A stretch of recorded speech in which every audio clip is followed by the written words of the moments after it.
국가 핵심 기술을 유출하는 산업 스파이도 최근 급증하고 있습니다. 반도체, 디스플레이 등 기술 유출 피해가 수십조 원에 달하는데 그 3분의 2가 중국으로 유출됩니다.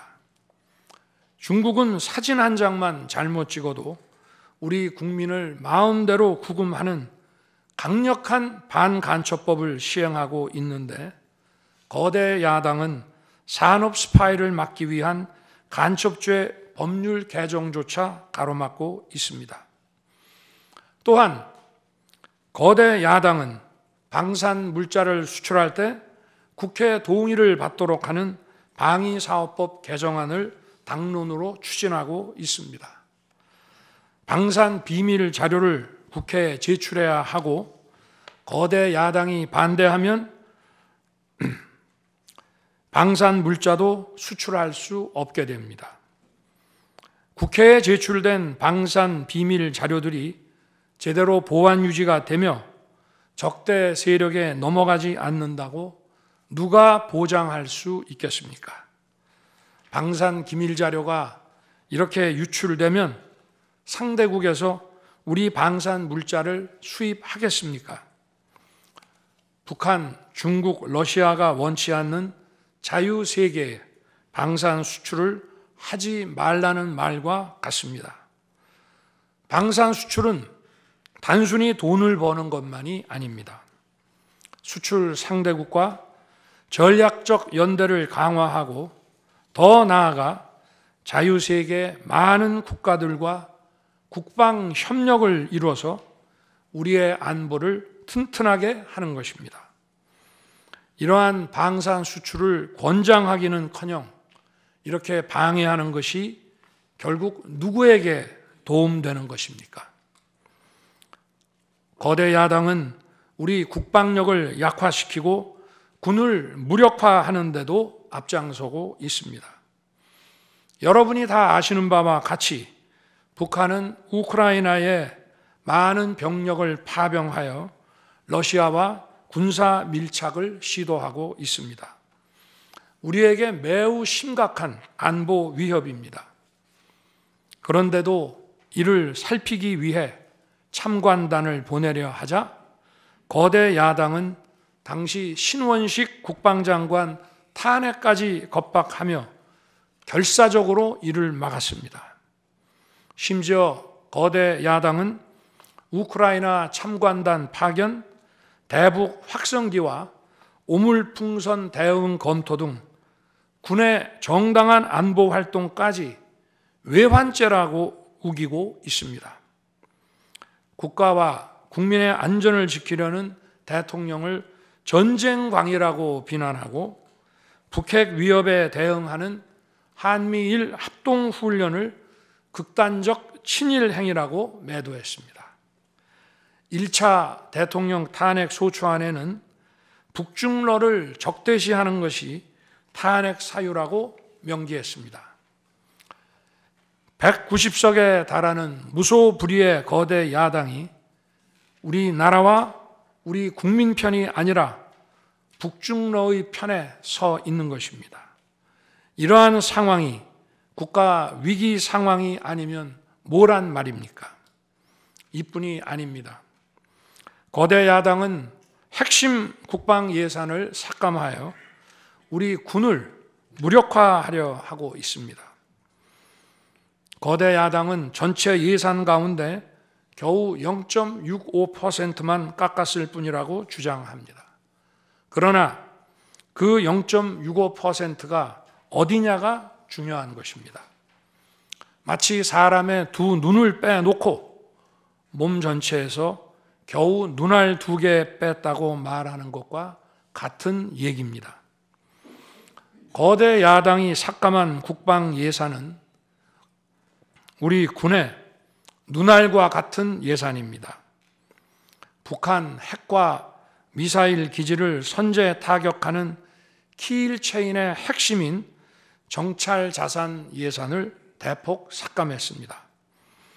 핵심 전력인 지휘 정찰 사업 예산을 2024년 대비 4,852억 원 감액했고, 전술 데이터링크 시스템 성능 개량 사업은 무려 78%를 삭감했습니다. 우리 국민을 향해 날아오는 미사일을 요격하는 KAMD, 즉 한국형 미사일 방어 체계 구축도 예산 삭감으로 개발이 중단될 위기입니다.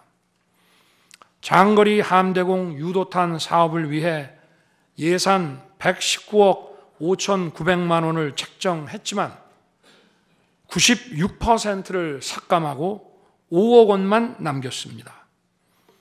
정밀 유도포탄 연구 개발 사업은 84%를 삭감했습니다. 아무리 주먹이 세도 앞이 보이지 않으면 싸울 수 없듯이 감시 정찰 자산이 없으면 아무리 좋은 무기도 무용지물입니다. 게다가 최근 북한의 드론 공격이 큰 위협으로 대두되고 있습니다. 드론 방어 예산 100억 원 가운데 무려 99억 5,400만 원을 깎아서 사업을 아예 중단시켜버렸습니다.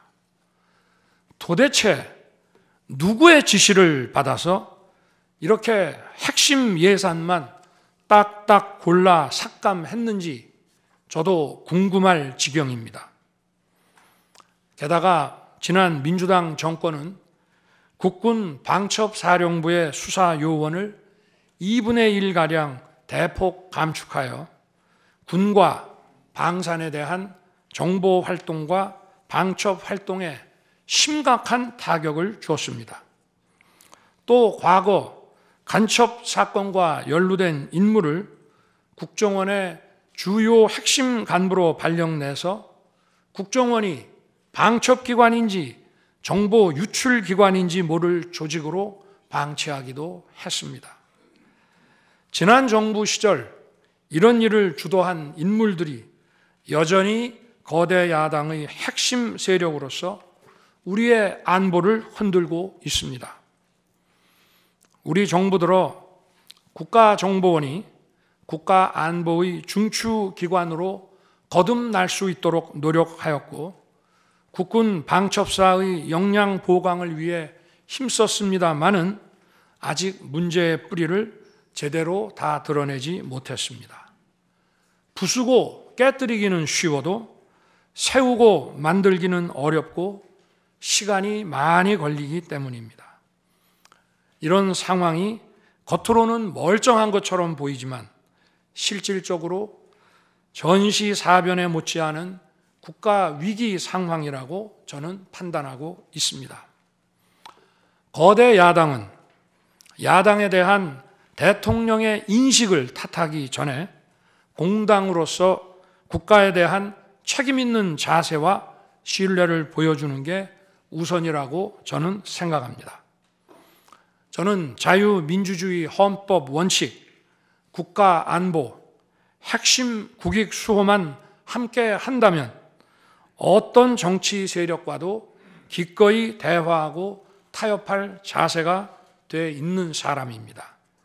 나라와 국민을 위한 길에 좌파 우파가 어디 있겠습니까? 하지만 자유를 부정하는 공산주의, 공산당 일당 독재, 유물론에 입각한 전체주의가 다양한 속임수로 우리 대한민국에 스며드는 것은 막아야 합니다. 이런 세력과 타협하고 흥정해서는 안 된다고 생각합니다. 우리가 가치를 공유하지 않는 나라와도 교역도 할 수 있고 국제 협력, 상호 이익을 추구할 수도 있습니다. 하지만 우리 정치 체제에 영향을 미치고 스며드는 것은 막아야 합니다. 그것이 국방 안보만큼 중요한 정치 안보입니다. 바로 우리의 자유민주주의를 지키는 길입니다. 자유민주주의 국가의 공당이라면 이런 세력을 옹호하고 이런 세력과 손잡는 일은 절대 해서는 안 되는 것입니다.